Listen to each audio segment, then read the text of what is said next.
Olá pessoal, sejam bem-vindos a mais uma de nossas aulas. Iniciando pelo modo rodoviário, que tem grande participação na matriz de transporte, como nós comentamos há pouco, nós temos que o sistema de transporte do transporte rodoviário, ele tem algumas características importantes de serem analisadas e que normalmente nós temos um pouco mais de contato, né?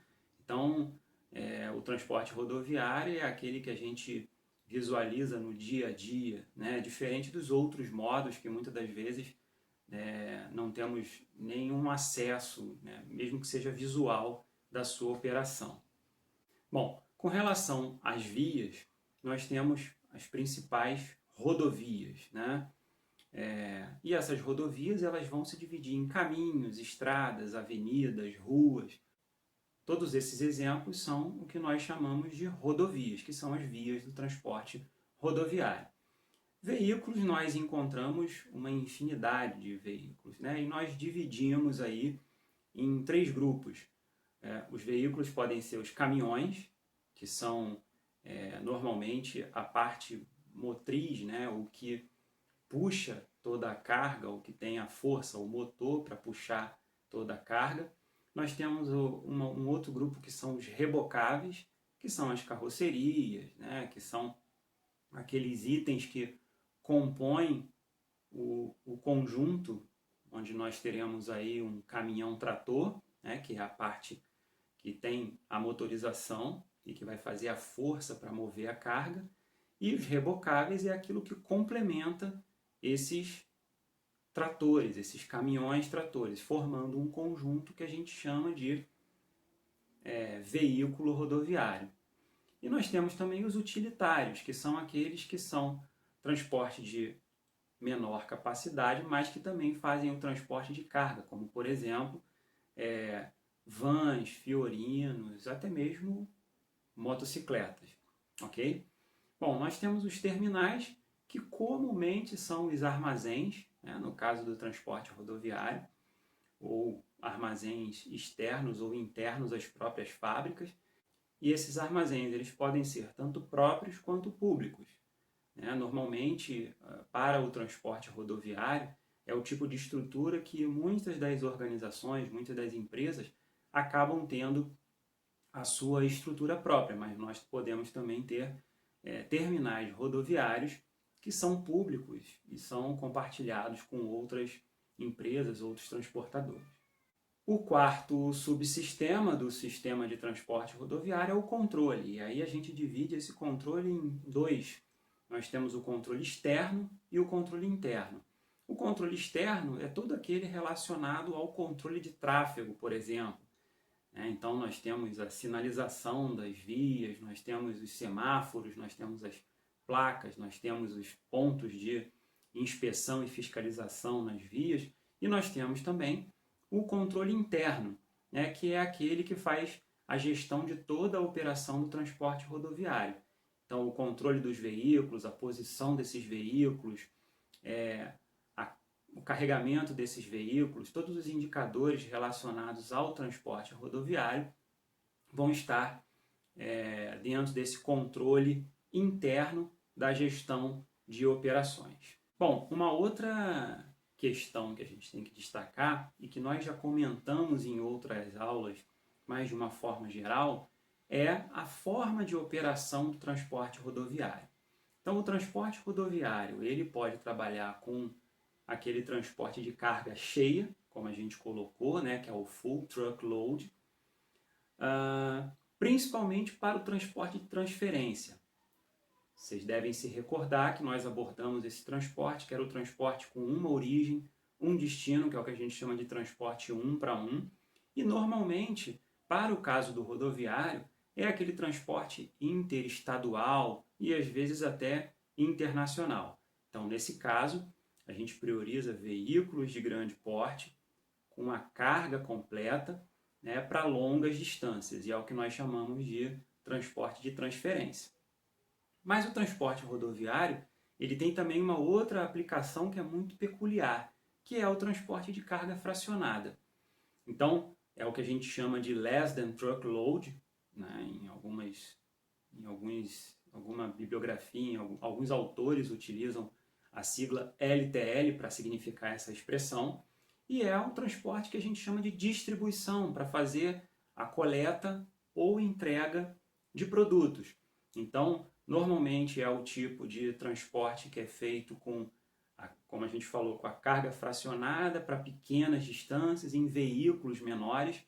Então, você tem uma abrangência muito mais intramunicipal ou intermunicipal para municípios vizinhos. Você tem um transporte com um ponto de origem e vários pontos de destino para o mesmo veículo, né? Então, é aquele que eu saio com um veículo carregado, entregando pequenas quantidades em vários pontos de entrega, em clientes, por exemplo, lojas. E tem uma característica muito interessante que é o transporte em meio urbano, né? Na maioria das cidades brasileiras, por conta da questão geográfica, demográfica, nós temos o transporte rodoviário de distribuição com carga fracionada, aquele que consegue alcançar os mais variados tipos de locais, né, com cargas menores.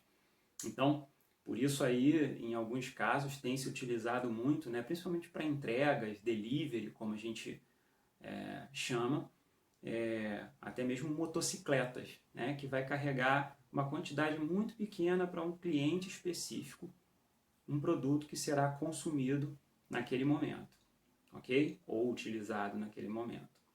No transporte ferroviário, nós temos também os 4 elementos ou 4 subsistemas do sistema de transporte, e aí nós destacamos, no caso das vias, as linhas férreas, ou como a gente chama, a via permanente, que é por onde os veículos vão passar, ok? Essas vias, elas têm características técnicas específicas, como a distância entre os trilhos, que nós chamamos de bitola, e que no Brasil nós temos uma realidade de ter diferentes bitolas, o que dificulta um pouco a integração das diferentes vias que nós temos no nosso país, ok? Bom, nós temos também os veículos, que é o que a gente chama no transporte ferroviário de material rodante, e nós dividimos entre a parte de tração e a parte que é rebocada. A parte de tração são as locomotivas e a parte rebocada são os vagões, ok?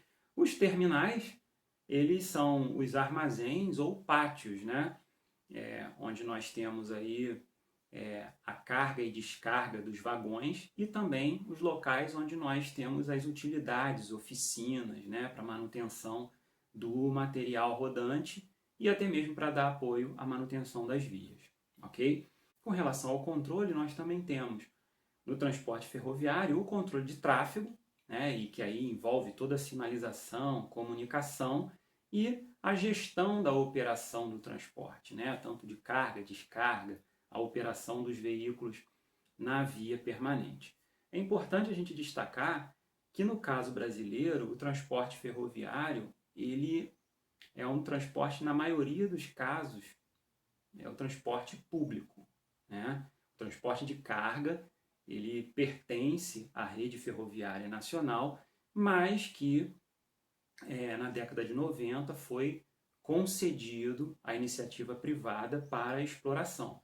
Então, no Brasil, nós temos diferentes empresas que exploram partes da via, né, da ferrovia que nós temos, inclusive sendo responsável pela via e pelos veículos, controle, terminais, né, tudo que envolve o sistema de transporte ferroviário, ok? Com relação à operação do transporte ferroviário, nós temos uma característica importante que no Brasil ele é muito concentrado no transporte de minérios e produtos siderúrgicos. Então, muitas empresas da área de siderurgia e de mineração acabaram por ser concessionárias de parte da rede ferroviária, o que faz com que a gente tenha uma concentração muito forte nesses produtos, no caso brasileiro. A maior parte da carga transportada na ferrovia brasileira é de minério, de uma forma geral, e produtos siderúrgicos, ok? Mas se a gente for olhar o transporte ferroviário, nós temos o que a gente chama de trem misto, que é um tipo de composição onde você pode colocar diversos tipos de vagões, né, para transporte de carga fracionada, para transporte de carga siderúrgica, grãos, fertilizantes, combustíveis, carvão, cimento, né, o container de uma forma geral, né, que você pode colocar uma infinidade de produtos nesses containers, né? Então você vai ter uma única composição com vagões diferentes transportando uma infinidade de cargas, tá? E nós temos o que a gente chama de trem unitário, né? Algumas cargas, como a gente falou, o minério ou grãos, né, de uma determinada região produtora, vai acabar enfocando num trem único, numa composição única, onde nós vamos ter todos os vagões sendo preenchidos com um único tipo de carga.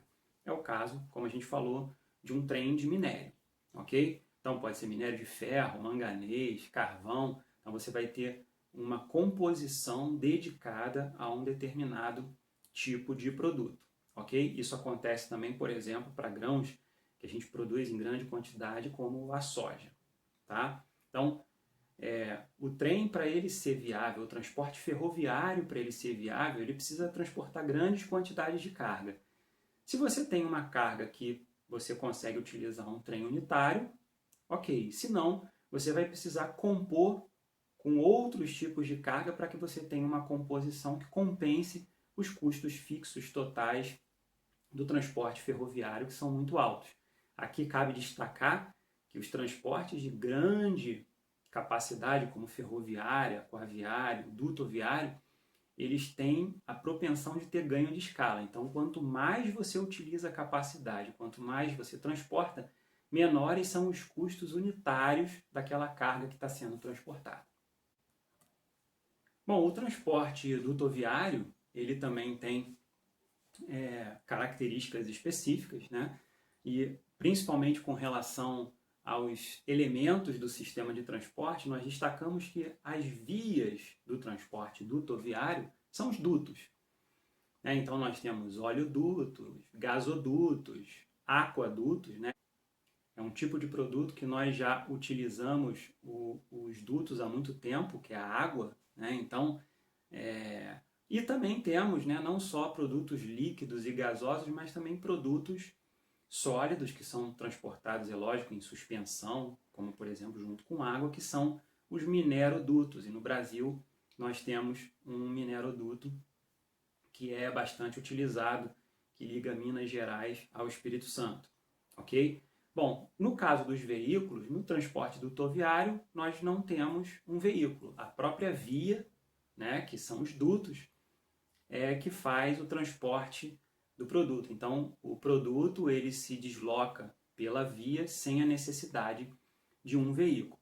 Nós temos os terminais, que são as estações de bombeamento, estações de manutenção. Nós temos os city gates, né, que são estações terminais para que se faça a distribuição em determinadas localidades. E nós temos aí o controle, todo o controle de tráfego, manobra, pressão, desvio de produto de um duto para outro, e também a gestão da operação desse transporte.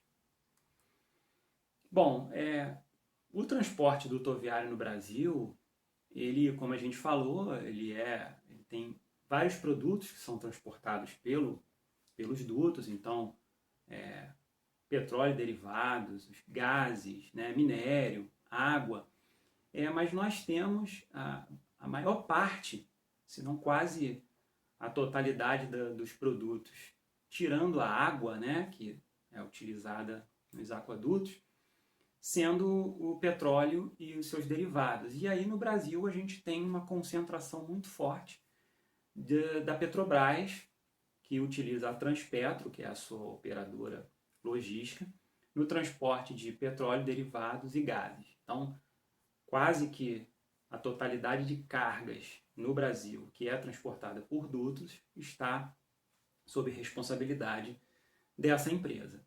A mineração ele é pouco utilizado, apesar de nós termos também, conforme relatado no exemplo. E no caso dos aquadutos, né, que são os dutos que abastecem de água as residências, as empresas, o comércio, né, normalmente ele fica por conta dos estados, né, do poder público, ok? Então, o transporte dutoviário ele tem toda uma especificidade também que não cabe aqui a gente aprofundar, mas é importante a gente citar.